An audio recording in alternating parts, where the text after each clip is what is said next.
Good afternoon, dear viewers. Welcome to our discussion or Q&As on the film The Campaign Against the Climate, a film made by a Danish journalist, Mads Ellesøe, who is here with us. The discussion will be held in English, and the film is part of the festival section's testimonies and is available at the festival website online since yesterday. My name is Petr Šafařík. I am a university lecturer and journalist, also with some small experience in documentary filmmaking. As introduction, as you can read in our chat, there are two ways how you, our dear viewers, can take part in the discussion. The first possibility is to write your question through the instrument Q&A below on the monitor. And the second possibility is to use the function of Zoom application raise hand. And I would just like to remind you that when using this tool, you are accepting that this discussion and also your question or your comments are recorded, and they will be, this session is recorded and will be, it is being broadcast live, and later it will be published for broad public till the end of this festival. So it means till the November the 8th, and probably also later, for example, on a YouTube channel. Let me introduce very short our guest. Mads Ellesøe is doing documentaries at the Danish production company Dokumentar Kompaniet, and previously he was a director at the International Documentaries Unit at the Danish Broadcasting Corporation, and in the past he was a staff reporter and, let's say, investigative journalist at the Danish TV2, and he received many awards for his documentaries, which were shown also internationally. Okay, so how difficult was it to talk to those spin doctors and other figures from this discourse and business all around climate change? Hello, and thanks for having me here. It was actually quite easy to talk to these people, because what you can say is their job is basically to pick up the phone when journalists calls. So I basically just called them and said that I would like to talk to them. And I think normally people come and try to argue against them and convince them that they're wrong. A lot of journalists have done that. I came and basically just asked some basic questions on who are you, why do you do what you do, how do you do it, why do you think that's the right thing to do? And so it wasn't magical in any way. It was basically just asking the very basic question of and giving them time to tell how they view the world. Mm.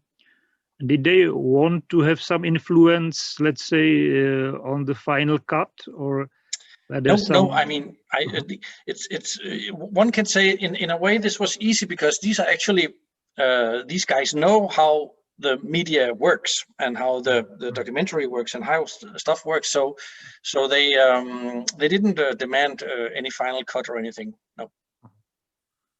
And were there some, let's say, crisis in your interviews with those people, like that they would try to, I don't know, to escape from your questions or interrupt the interviews and all kind of those techniques, because you have mentioned that people are professionals for communication?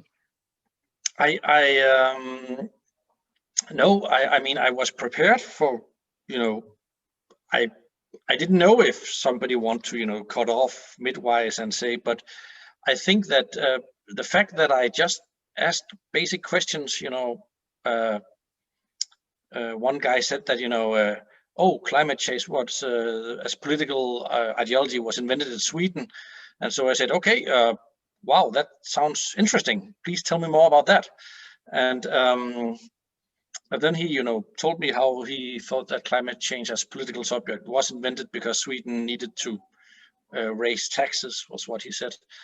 And to me, in my years, that's a pretty controversial statement, because I don't think many people think that climate change, the problem of climate change, was invented by Sweden. But this guy, this Trump advisor, he clearly thought so. So I basically just let him say it and put it in the movie. So I don't think that the persons that I interviewed saw it as a specifically controversial interview I did.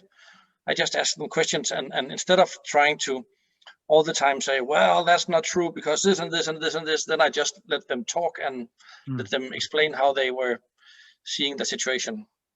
Yeah. But you also mentioned some, let's say, secret materials.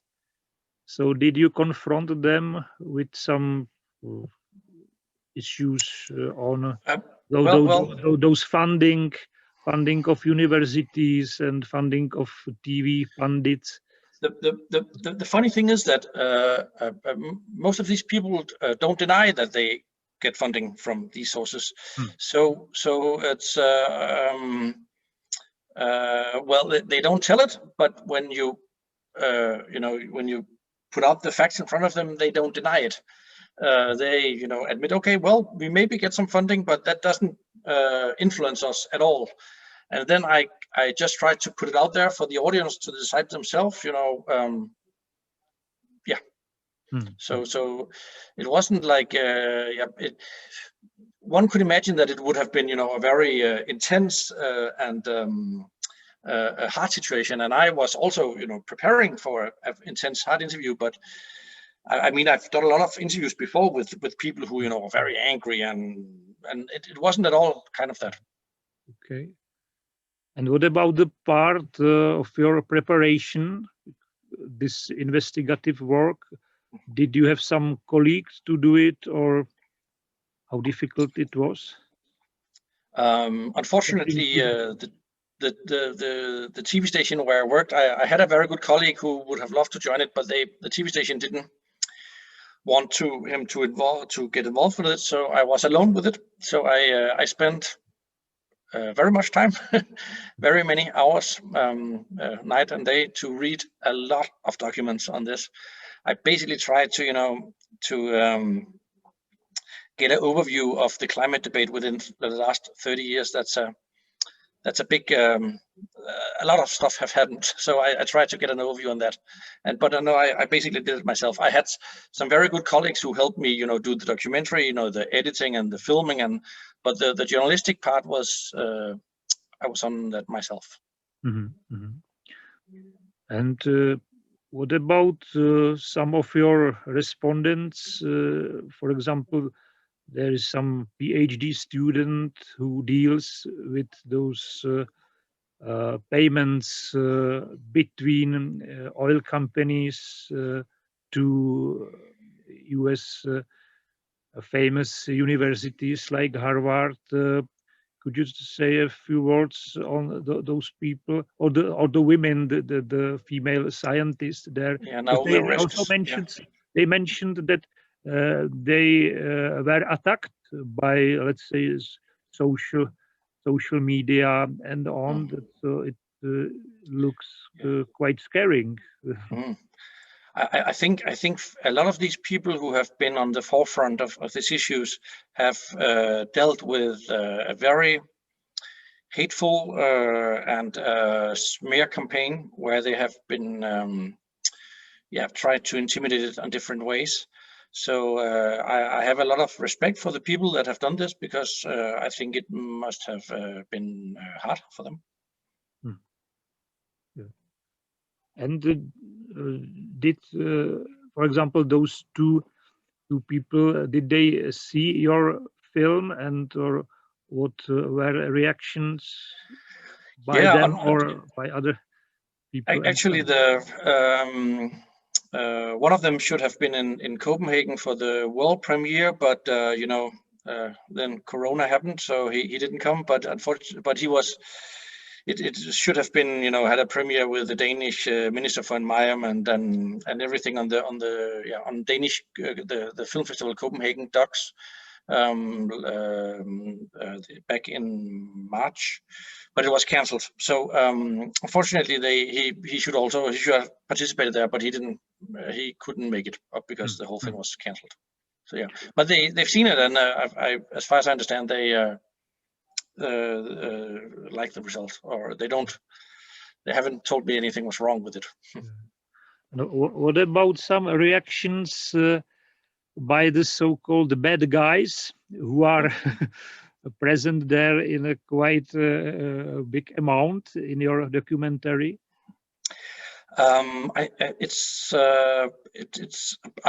I've done a lot of different documentaries on big issues like some banks and the national industry of mercenaries or private military contractors, as it's called. And it's always interesting to, when you put out your documentary and there's a lot of criticism in it, it's always, so what happens now? I mean, what will happen? Will they sue me? Will they smear me on the online? What will happen? And I don't know if there's a pattern, but it seems to me like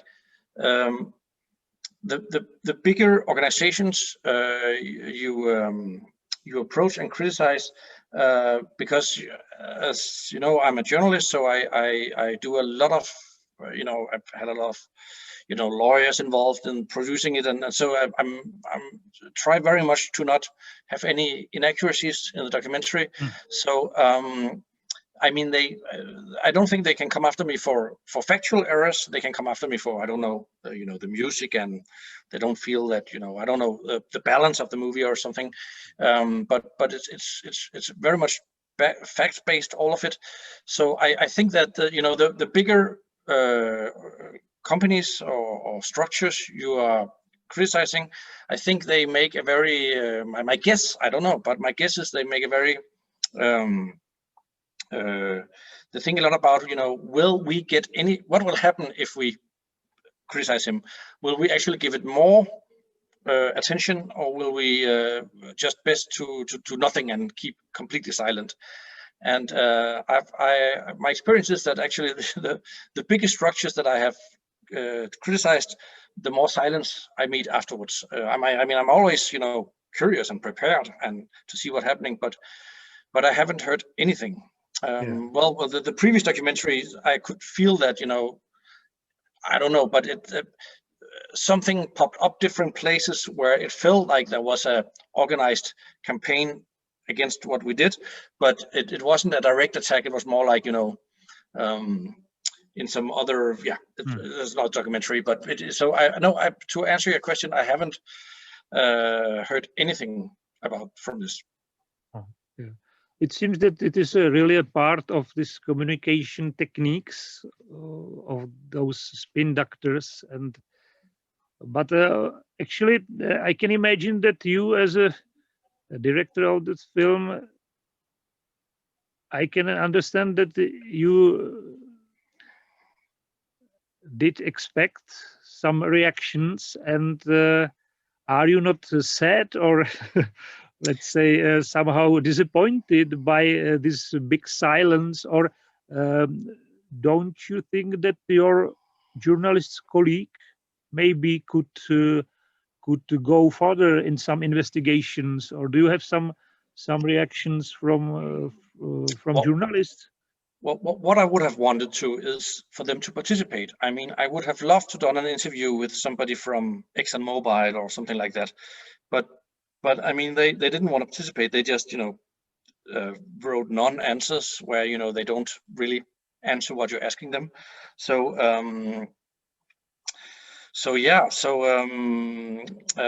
that's what I really wanted, because I mean, I think it's always best to have an actual chance to, hear their point of view. I mean, it could be that there was some good explanation for something. It's also, the best way to make sure that I don't put anything in the documentary that's not true is for them to correct it. If and they can do that by engaging in a dialogue, which did not happen. So that part of I'm sad of. You can say, yeah. So I remember that the American documentarist Michael Moore, in his film Roger and Me, he tried to speak with some CAO from a big corporation, and he made, let's say, the topic of how he tries to speak to this man. So did you not have, let's say, some ideas to try, let's say, to provoke some reaction by making a situation, or let's say in the way how Michael Moore and Roger and Me film did it? That's an option if you want to, and I mean, I don't think it's wrong. I think often those confrontations, where you run in them from the door or something, I mean, it's very seldom that's something factual comes out of it. I mean, it's more like people doing, like this to the camera and all this, which I mean, is fine with me, but it's not so much what I'm interested in relation to this, because I would love to have, them actually, respond to the criticism and talk about the content, and not so much just, say, no, filming, stop, and all these things that most likely come out of those situations. I would say that for Czech public, those information about the funding between oil companies and universities like Harvard, that those informations are shocking. So what about in Denmark? Is it also something which is new or unexpected? I don't know if people knew it. Yeah, I mean, I've had a lot of reactions from people who were very shocked about the documentary as a whole. I don't know specifically if the part with the universities was the most shocking for people, but I had a lot of response from people who were surprised about the things that are laid forward in the documentary. It's sometimes it's difficult to raise a debate in Denmark about things that are not taking place in Denmark. It can be a problem. We people like me who do documentaries that are not only based in Danish things but are more global issues, like in this case, debate on climate change, can sometimes have a little hard time getting the broad attention of the media on these issues. But however, this was shown on Danish public national radio and on the prime time in the biggest channel, DR1. So fortunately, it got brought out to a broad audience. So it's not only, like documentary interested people, but hopefully also just people who were sitting in front of the TV and turned it on and then saw something about, wow, that sounds amazing, what's going on, or is it really true, and watched it. So I hope I got out the message to a more broad audience. That's at least is my goal doing this. Well, despite of this current coronavirus crisis, is there any chance to show it to the US American public in the future? I know that I think the day before yesterday it was shown in Spain, and tomorrow it will be shown in Italy at a festival, and it's to be shown in a lot of different countries on national broadcasters, but for now only in Europe. I know that it's not me who does it, but I know the people who do these things are talking to American broadcasters also, and I hope to get the documentary out in America as well. Well, one of the final scene deals with Donald Trump, which is now highly topical.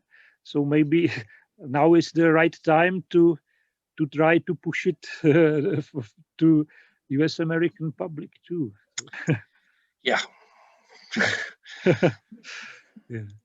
And yes. Actually, I think if I think on the Czech context, like in Czech public space, topics like fake news and black propaganda and so on, the most texts deal with, let's say, Russian propaganda or this kind of stuff. But what I think very important and very shocking, that what your film shows is that big problems, big issues of black propaganda take place in our system, in our Western democracies. So could you maybe say a few words about it? Well, one thing I looked very much into this and read on the history and show how this has happened, and as the documentary also shows, this is a strategy that was you can say partly invented or at least perfectioned by the tobacco industry when first their products were deemed illegal. They did this thing about spreading a lot of false information and kind of distorting the public picture of reality of the dangers of smoking, and this strategy was then picked up by the fossil fuel industry when the same happened to them, that climate change became a debate that could threaten their business. And to me it seems like those guys somehow have been on the forefront. They have been pioneering this the art of misinformation, to quote a title of the current president Donald Trump, The Art of the Deal. The art of misinformation, the art of distorting the public's picture, not necessarily by direct lying, but by putting out misinformation and all these things that my documentary describe is happening. So I think that that way it's a story that has a much broader perspective than just not just climate change, because that is pretty important, but then the actual debate on tobacco and climate, because I think it has impacted the debate in many ways on other issues since then. And what about this current coronavirus situation, and you as journalist and filmmaker, is it, let's say, fruitful for new topics and plans for next documentaries, or are those limitations and lockdowns too heavy burdens for new projects? I think I'm probably struggling with exactly the same that the rest of the world is struggling with. It's difficult to move. It's difficult to do interviews. It's difficult to do anything. So it's no. I wish I could say that it has really helped the creative for something, but I can say that I have seen more to my children, especially during the first lockdown. But that's the good part of it. Documentary-wise, it's not really helping. unfortunately. Maybe a final question, if I may. Yep. Both our countries, Denmark and Czech Republic, are, let's say, the smaller countries in the context of Europe, at least, and you deal repeatedly with international topics. So maybe you don't need to say some secrets from your art and the way how you do it, but would you have some, let's say, recommendation for Czech filmmaker how to get to those international topics? And I think, I mean, basically just allow yourself to be ambitious on what you're spending your time with, and I think it's important to understand, you know, it's a cliche, but you know, our world is very connected. I think Corona has shown us that as well. So so this thing about only looking at small local issues is also good, but I think the big stories that, I mean, form our future as humankind and as persons is tend to be international stories that are because, I mean, the oil companies, which I did this documentary about, the banks, which I did the previous documentary about together with some good colleagues, and before that the international industry of security and mercenaries, all those industries operate way beyond borders.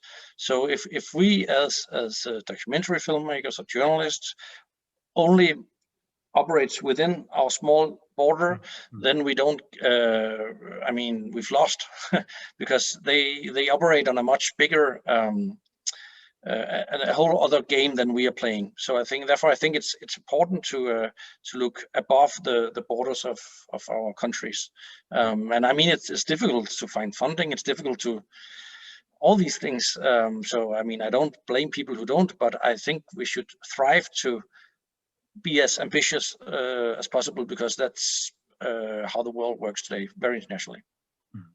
So thank you very much, Mr. Ellesøe. It was very nice to have you here, and I wish you all the best for the future, and we are looking forward for your new documentaries. Thank you. Thanks for having me. I appreciate it. All right. Thanks. Bye-bye. Bye.